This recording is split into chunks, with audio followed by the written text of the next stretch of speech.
conversations. Let's have real conversations. Get ready to stir it up. Life events and everything in between. Let's go. Get ready to stir it up. No capping. If guests got you covered right up. Get ready to stir it up. Stir it up. Come on. Get ready to stir it up. Good evening, ladies and gentlemen. Welcome to another episode of Stir It Up. Today, my amazing guest, Priscilla and Akua. Thank you for coming. Thank you for having me. I know you came kicking and screaming, but it's lovely to have you. It's actually refreshing to be here. Yeah. Yes. And this time on this side of the camera. And not going around and seeing what's happening on camera. Yes, Yeah. it is different. It is different. Priscilla and I are going to be talking about what makes a strong versus a fragile friendship. And Priscilla is especially the right person to talk about this, just simply because she has quite strong views about friendship, and interesting views at that. And so we're gonna kick it. Let's do it. Let's do this. So, growing up for me, I always thought that once you made a friend, you'd made a friend for good. Mm-hmm. And you'd made a friend to last your lifetime. Do you have thoughts? I think we used to describe it as best friends for life. Best friends for life.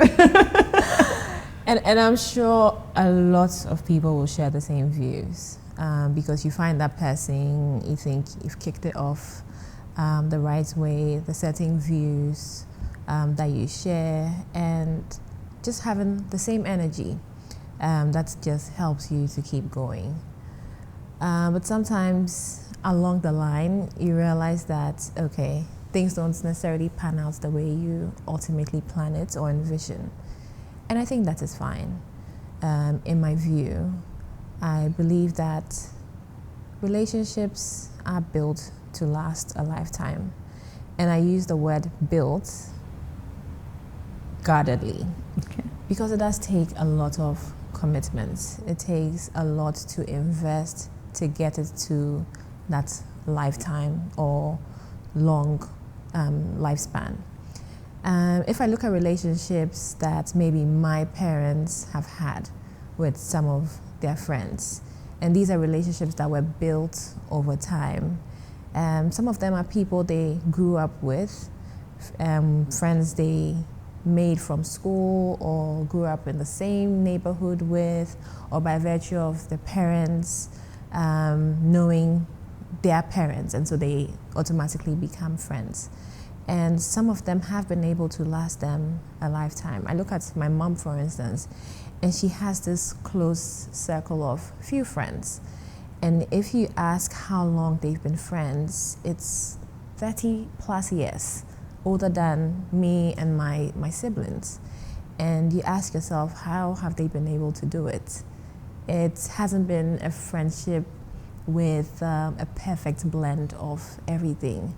I guess they find their own recipe and manage to make it work.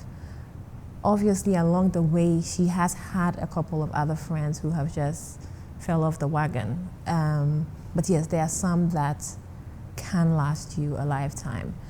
If I use myself as an example, well, I still have a long way to go to get there. But I guess I do have some friends that I have built a certain relationship with from not necessarily a young age. I don't think I have any childhood friend that I am still in close contact or communication with. But occasionally, yes, there's the occasional check-ins here and there.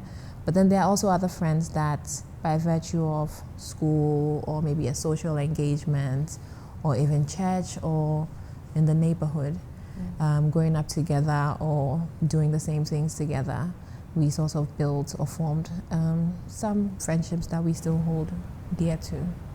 Yeah.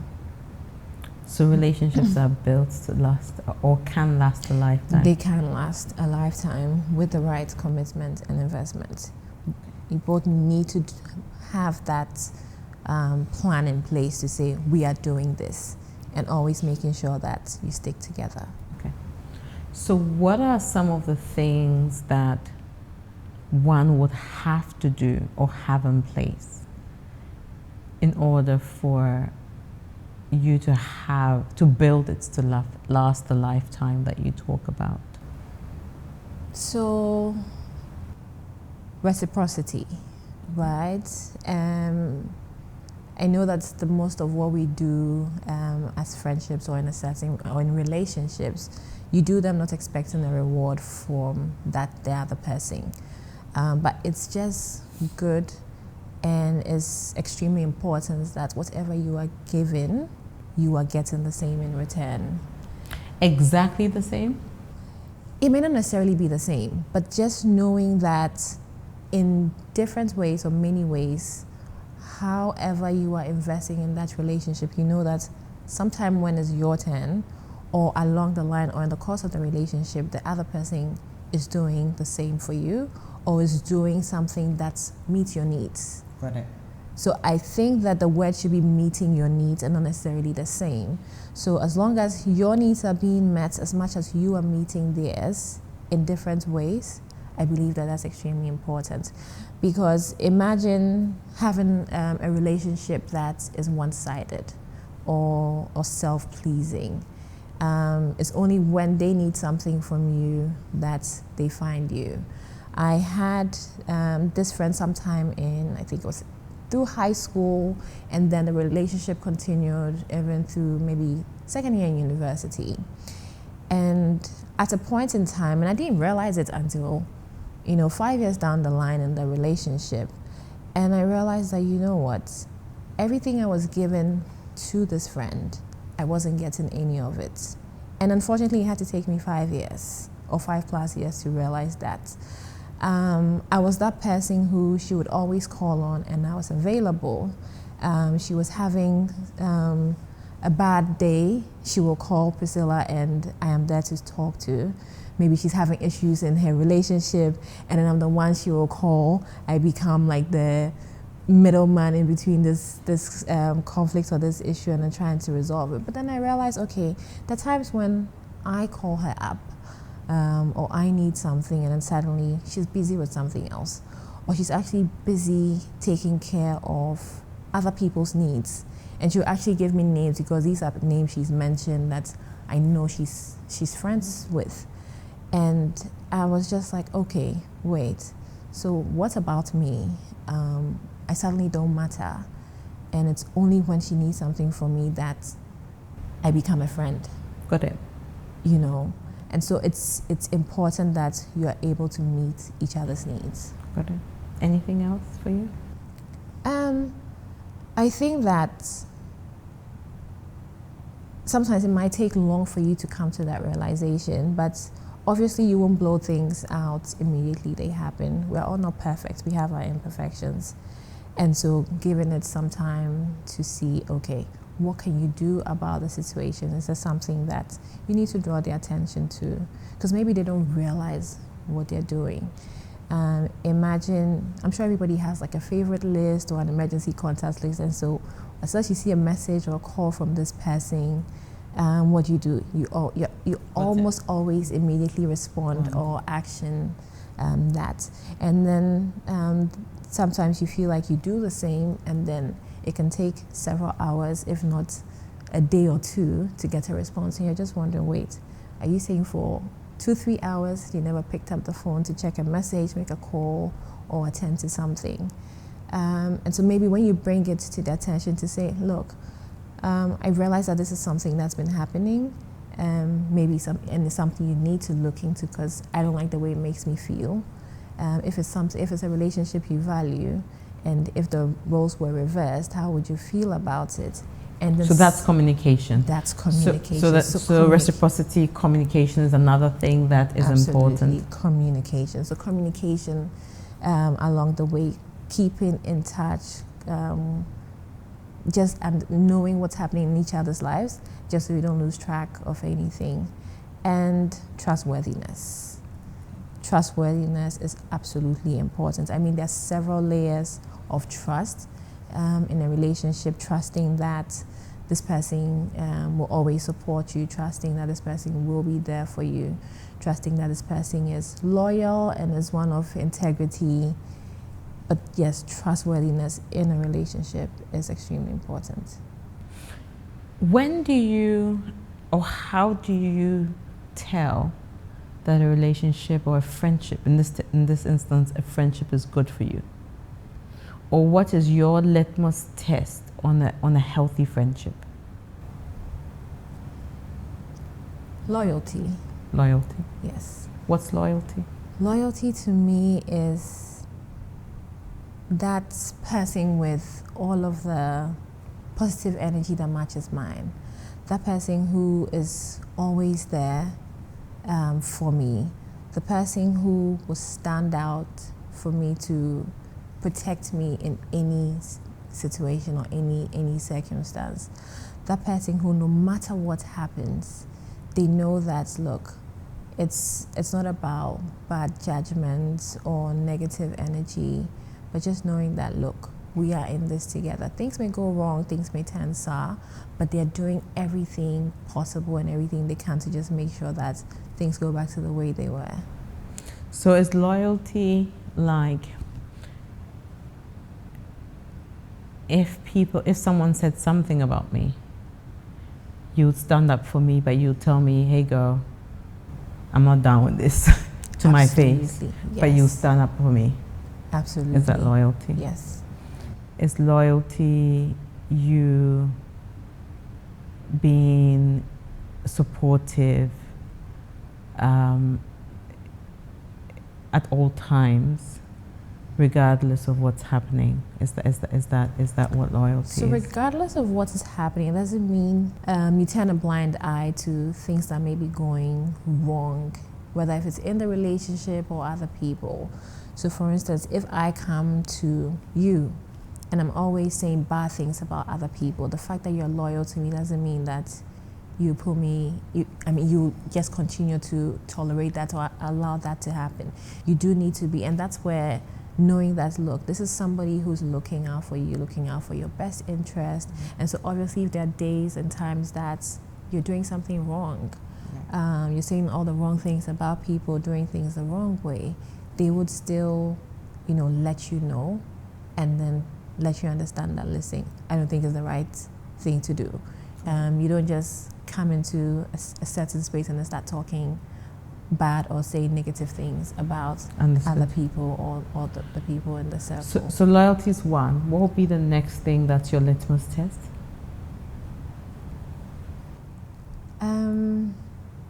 Integrity. Okay. I think integrity and loyalty will go hand in hand to some extent, but just somebody who's true to themselves, someone who's honest, somebody who has that true and real and positive mindset, knowing that this is not a friend, or this is not someone who at any point in time would do something and then you just ask yourself, wait, is this really my friend? You can always hit you your don't hands second with guess the person. at all. Exactly. Got it. So there are friends who are always there when you're down. Mm-hmm. Right? Mm-hmm. Every time you're down and out, you're there. Mm-hmm. When you're sad and you're struggling through a breakup or you're sad about something and things are not going well, they're always there, cheering you on, telling you it's going to be fine, it's going to be well. They hold your hand amidst the tears, right? And you feel good because you feel like you've got a great support system, you've got this superb, infrastructure that's propping you up. And the moment things begin to look up, or the moment you have something that's, going well for you, they are no longer there. Or they are not cheering for you as hard or rooting for you as hard as they rooted for you when you were down. Yeah. Does this thought sound familiar, whether from your own personal experience or from outward looking? Is it a familiar thought for you? And what are your thoughts about that? It is extremely familiar. And it's interesting how these same friends or these people in your circle would want the best for you, but when the best starts happening, they suddenly can't stand it. Got it. They wish you well, they pray you find all the good things and the right things that will come your way, and then it suddenly starts manifesting, and then suddenly these people cannot share in your joy. And then you start to ask yourself, wait, so what did you pray for? You know, and sometimes What prayer were you praying? What prayer exactly were you praying? You know, and I know that in our human nature, we cannot deny the fact that yes, sometimes we do feel envious of other people, but in a friendship, it's extremely important that that is completely alienated. Because when something is going well for your friend, sometimes it may seem as though they are bragging about all the good things that's happening in their lives. Maybe it's with a new job or a promotion, salary increment, a business they've been planning to start that has suddenly, manifested, or maybe some other opportunities, maybe even seeking a higher education. But these are things that they have worked for, or these are things that they have planned towards. And so when these things start happening, they cannot be seen as simple brags. We need to support them. We need to celebrate with them. We need to be happy that these things have happened for them, and then cheer them on. Because, in most cases, there are things or plans that they would have shared with us at some point in time. Yeah. And so when they start happening, why can't we simply rejoice with them? Because, everything we all hoped for, or we're hoping with you for, is starting to happen, and it's happening. And then suddenly it becomes, wait, what's going on? So it does happen in relationships, things that I have witnessed, and maybe even some personal experiences as well. So it does happen. But in relationships, it's extremely important that element of jealousy is alienated. And when people are with you, they need to be with you in the good times and in the bad times. They celebrate your wins, and then when times are tough, they need to be there to support you, to empathize with you, sympathize when they have to, and then yeah. What makes someone jealous? Why would someone, if I care about you and if I love you, and I say you are my friend, why would I be envious of Priscilla? In my view, I think that for some of them, they may be projections. Okay. Projections of their insecurities. Right. Projections of their fears. Okay. Simply not being able to see all of these things happening for you when it's everything that they wanted. Okay. Sometimes they're insecure to take that step, take that bold step, make that bold decision. They're afraid to try new things, and then suddenly it starts happening to you, and they're like, well, this should have been me. Yeah. But you didn't put in any work. You didn't do anything that would have brought you to that stage where this person is in. And so in my view, those are the two main things that I see that happens in relationships where people will start feeling jealous. Just fear and insecurity. Fear and insecurity. All right. And maybe just even comparison, right? Or being competitive. That's another one. Yeah. That's sometimes another one. You just want what somebody else has. Yes. And you are right. And sometimes people just don't put in the work in order to be able to get some of those things. Yeah. Yeah. So when I think about healthy relationships, you've talked about the things that you need to do to have a healthy relationship, which was around reciprocity, communication, having your values aligning, and so on. And those things are very idealistic, right? Yeah. Take like a real life situation and think, in real life, if you take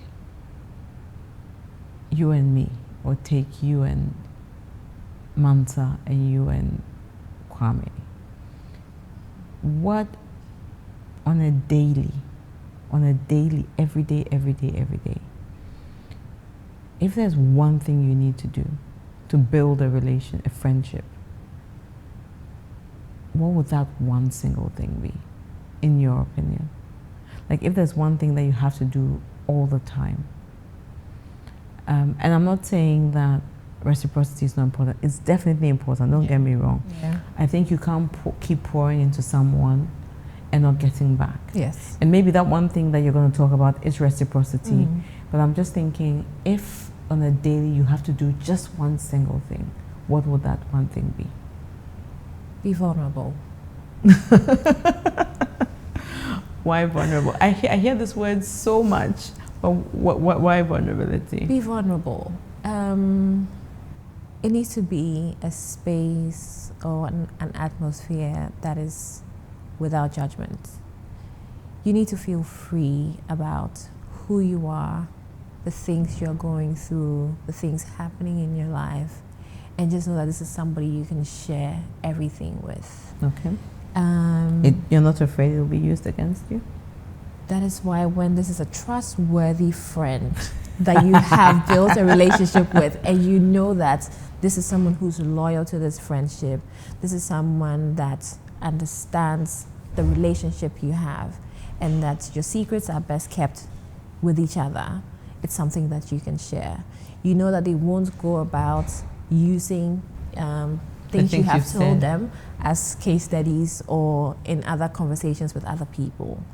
But it is important to be vulnerable, because, I mean, there's so much happening with us in our lives, in our relationships with our partners, with our siblings, with our parents, at work.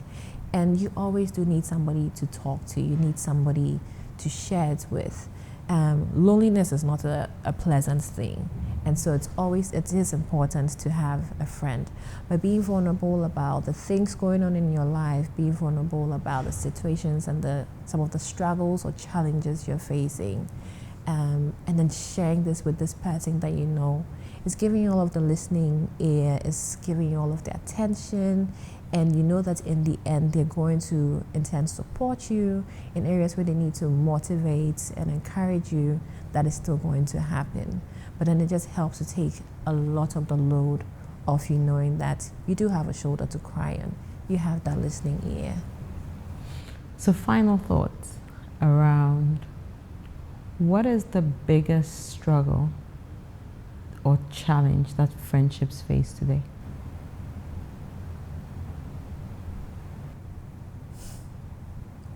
I know that we're in a world where everybody's telling themselves, I need to put myself first. I need to put myself first.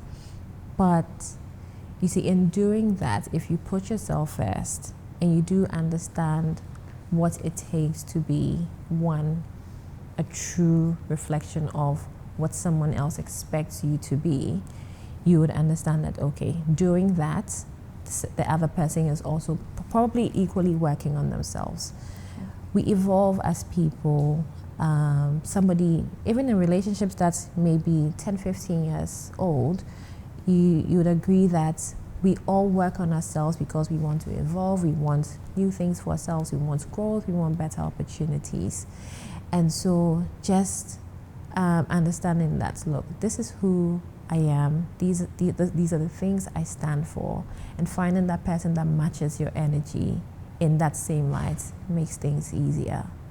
Because you know that the things you value, the things you appreciate, are the same things that the person is going to, at least, if not reciprocate in the same vein, meet your needs to an extensive extent.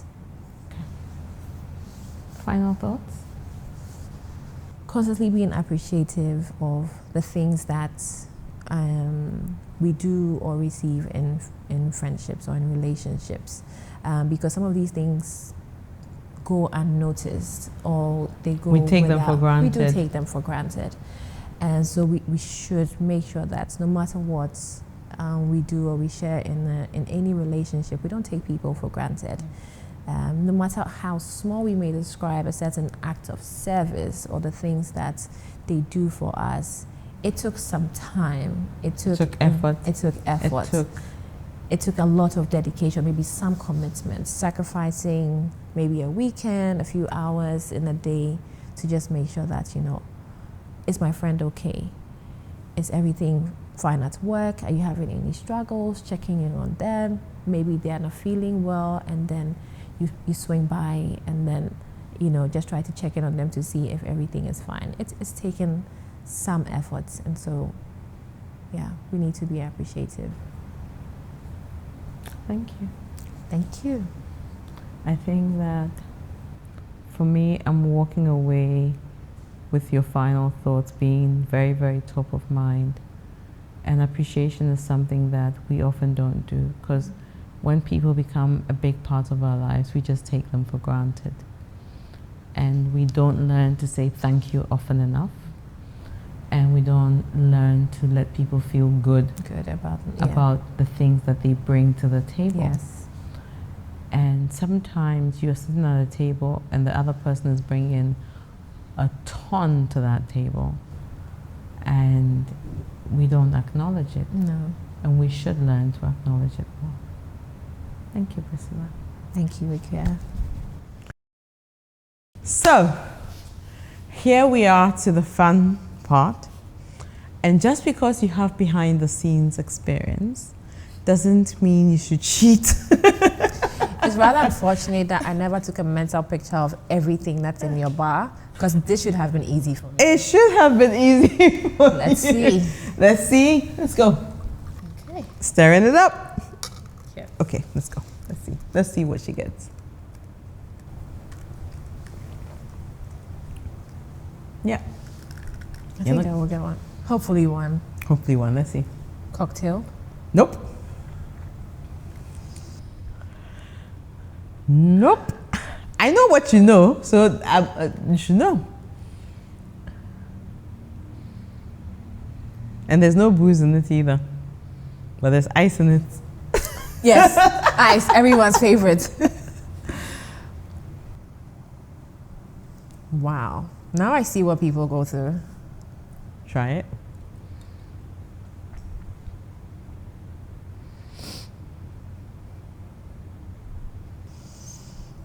I'm really not sure what I'm tasting. Coke. There's some Stir it dark, up. There's cola in there. because there's some dark, there's a dark cola content. So there's yeah, cola definitely there. Coke. There is your medley of fruits that you were thinking was the first one in there. That's what's in it. That's just the two. No kidding. Yes. No soda water. No nothing. soda water. Wow. Get ready to slay.